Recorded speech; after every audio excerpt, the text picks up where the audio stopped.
Hi theory students. Today we'll be covering the last part of chapter 18, where we talk about phrase rhythm and hypermeter.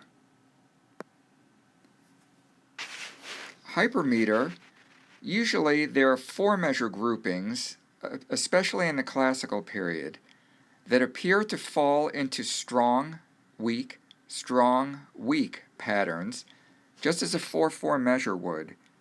These groupings can form subphrases that combine to make 8 or 16 measure phrases. Turn in your book to page 371 and you'll see an example from the slow movement of a Mozart piano sonata. Notice how the 4-measure groupings appear to fall into strong, weak patterns. 2 of these groupings make up the first phrase, measures 1 through 4, and measures 5 through 8. And the next 2 groupings make up the second phrase, 9 through 12, 13 through 16.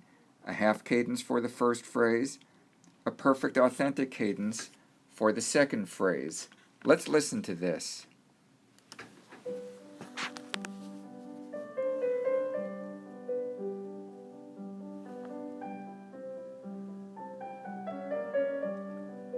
That's the first 4-measure grouping.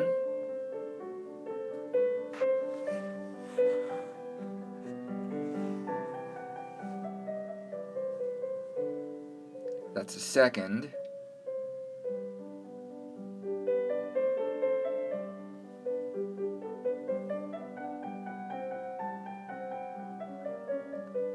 The third.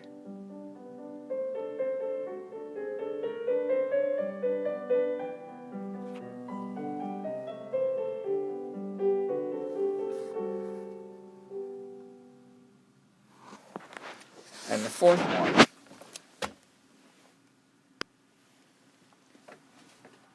We can refer to this as phrase rhythm, or in other words, how the phrase analysis interacts with the hypermetric groupings. What we mean by this is that the phrase has its own length, in this case 8-measure phrases, in which the 2 4-measure groupings fit within that. The harmony here, a half cadence the first time, a perfect authentic cadence the second time, has its own patterns. The 4-measure groupings are things that are more rhythmic and stress-related and can interact with the harmony, but they're not obligated to have certain harmonies at the end of certain 4-measure groupings.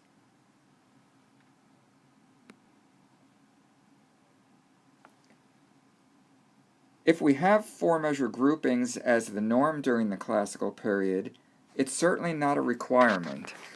And we can take these 4-measure groupings and interrupt the form by breaking things up into less than 4 measures or more than 4 measures. The next example from your book is example 18.15. That's page 374.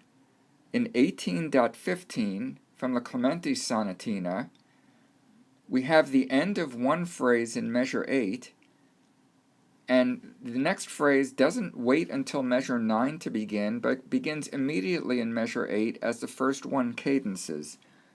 So what happens here is we have measures 5, 6, 7, 8 with a perfect authentic cadence, and the second phrase begins here right away in measure 8, 9, etc. Here's what it sounds like.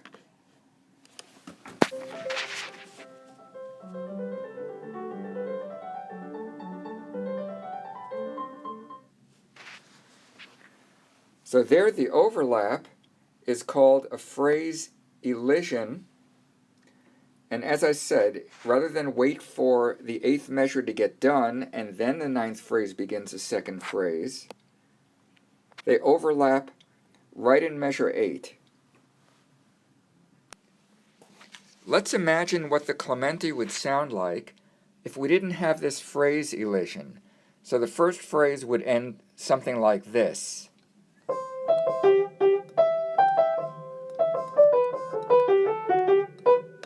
And then the second phrase would begin.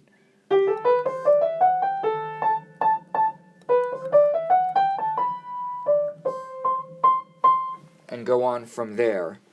Notice in this particular case, the separation between the end of the first phrase there and the beginning of the second phrase. Clementi didn't write it this way, but I'm just illustrating to show what would happen without the phrase elision. We can also create extra measures by having what we call a lead-in. Think of this as introductory material to the next phrase after we've already finished the previous phrase. Look at example 18.16 on page 375 of your textbook. And here in this Mozart sonata, we'll reach a cadence, and then we'll have a measure of left-hand material, 16th notes, before the phrase proper begins in the right hand.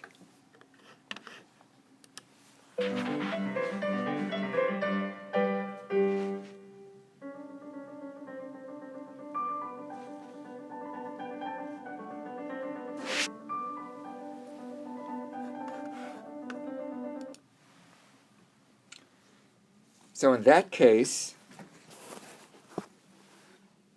we closed in G and then before came in the right hand. In that case, the lead-in measure was neither in the first phrase nor in the second phrase, but something in between. We could also have lead-in material after the first phrase has ended, but still within that last measure. If you look at the example that follows this, that would be 18.17, you'll hear this.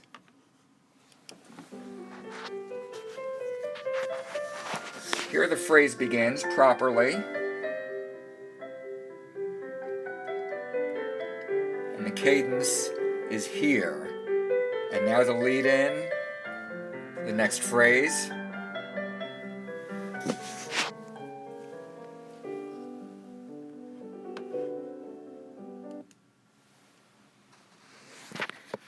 And you'll hear how that works.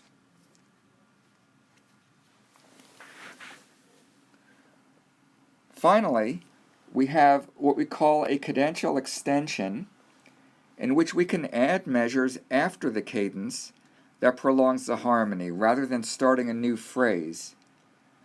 In this particular case, from the same example that you just heard, that's 18.17, at the end of the section, we have a two-measure extension that we can call a codetta, or little coda. In this particular case, you'll hear a perfect authentic cadence, and then just a repetition of the 5-1, 5-1 that follows. Listen to this whole example again.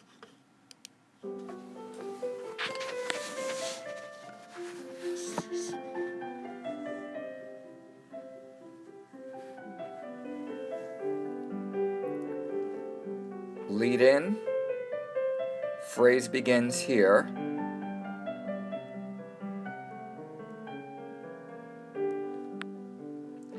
Cadence now.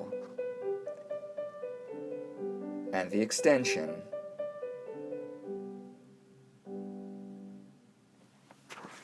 So that way the last phrase is not 4 measures long, but 6 measures long. The 4 that we expect from the hypermeter, and then a 2-measure cadential extension. I wrote a brand new melody in 2 phrases, so you could see another example of how this cadential extension works. This is in G minor.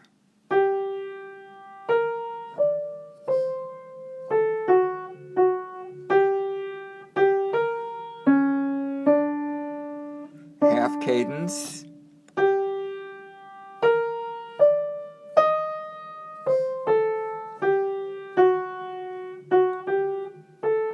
perfect authentic cadence, extension.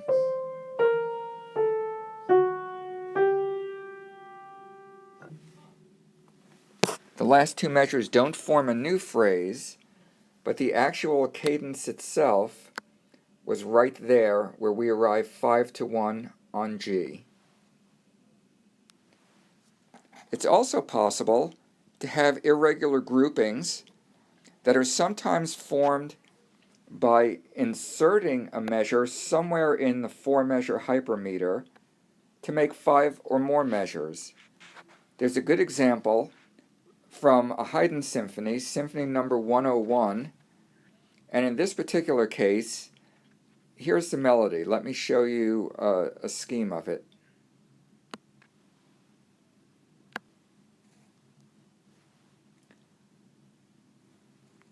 So in this particular case, the melody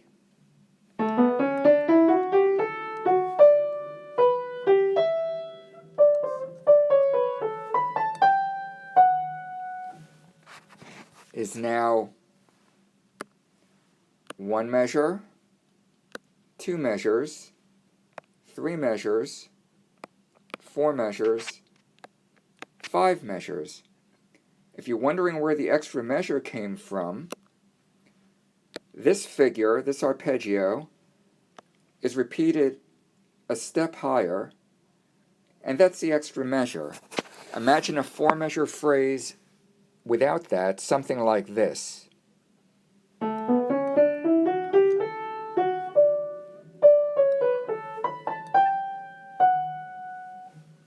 But instead, with the insertion,